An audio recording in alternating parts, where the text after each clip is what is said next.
कौसल्या सुप्रजा रामपूर्वा सन्ध्या प्रवर्तते उत्तिष्ठ नरशार्दूल कर्तव्यं दैवमाह्निकम् कौसल्या सुप्रजा रामपूर्वा सन्ध्या प्रवर्तते उत्तिष्ठ नरशार्दूल कर्तव्यं दैवमाह्निकम् उत्तिष्ठोत्तिष्ठ गोविन्द उत्तिष्ठ गरुडध्वज उत्तिष्ठ कमलाकान्ता त्रैलोक्यं मङ्गलं कुरु उत्तिष्ठोत्तिष्ठ गोविन्द उत्तिष्ठ गरुडध्वज उत्तिष्ठ कमलाकान्ता त्रैलोक्यं मङ्गलं कुरु मातः समस्त जगतां मधुकैटभारेः वक्षो विहारिणि मनोहर दिव्यमूर्ते श्रीस्वामि निःश्रित जनप्रियदानशीले श्रीवेङ्कटेश दयिते तव सुप्रभातम् मातः समस्त जगतां मधुकैटभारेः वक्षो विहारिणि मनोहर दिव्यमूर्ते श्रीस्वामि निःश्रित जनप्रियदानशीले श्रीवेङ्कटेश दयिते तव सुप्रभातम् तव सुप्रभातमरविन्दलोचने भवतु प्रसन्नमुखचन्द्रमण्डले विधिशङ्करेन्द्रवनिताभिरर्चिते वृषशैलनाथ दयिते दयानिधे अत्र्यादिसप्तऋषयः समुपास्य सन्ध्याम् आकाशसिन्धुकमलानि मनोहराणि आदाय पादयुगमर्चयितुं प्रपन्नाः शेषाद्रिशेखर विभो तव सुप्रभातम्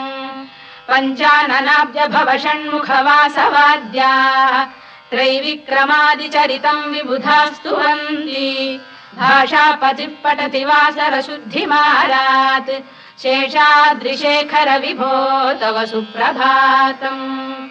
ईषत्प्रफुल्ल सरसीरुहनारिकेलपूगद्रुमादिसुमनोहर पालिकानाम् आवाति मन्दमनिलः सह दिव्यगन्धैः शेषाद्रिशेखर विभो तव सुप्रभातम् उन्मील्य नेत्रयुगमुत्तम पञ्जरस्थाः पात्रावशिष्ट कदलीफलपायसानि भुक्त्वा सलीलमथकेलिशुकाः पठन्ति शेषाद्रिशेखर विभो तव सुप्रभातम् तन्त्री प्रगर्ष मधुरस्वनया विपञ्च गायत्यनन्दचरितं तव नारदोऽपि भाषा समग्रमसहृत्करचाररम्यम् शेषाद्रिशेखर विभो तव सुप्रभातम् भृङ्गावळी च मकरन्दरसानुविद्ध जङ्गारगीत निनदैः सह सेवनाय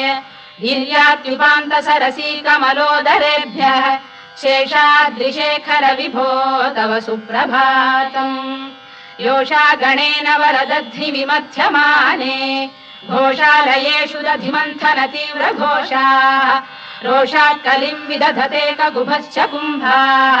शेषाद्रिशेखर विभो तव सुप्रभातम्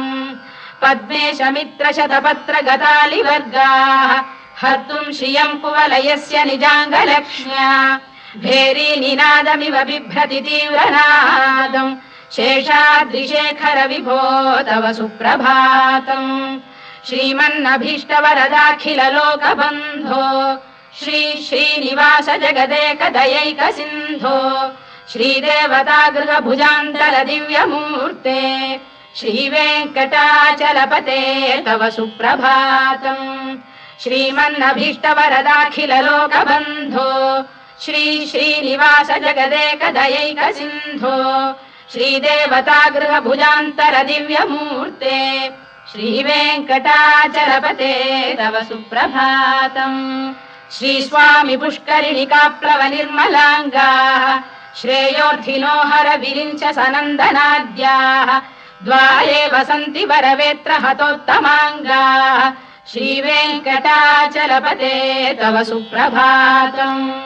श्रीशेषशैल गरुडाचल वेङ्कटाद्रिनारायणाद्रिवृषभाद्रिविषाद्रिमुख्याम् आख्यां त्वदीय वसतेरनिशं वदन्ति श्रीवेङ्कटाचलपते तव सुप्रभातम् सेवा परा शिव सुरेश कृशानुधर्म रक्षोऽम्बुनाथ पवमान धनाधिनाथाः बद्धाञ्जलि प्रविलसन्निज शीर्षदेशाः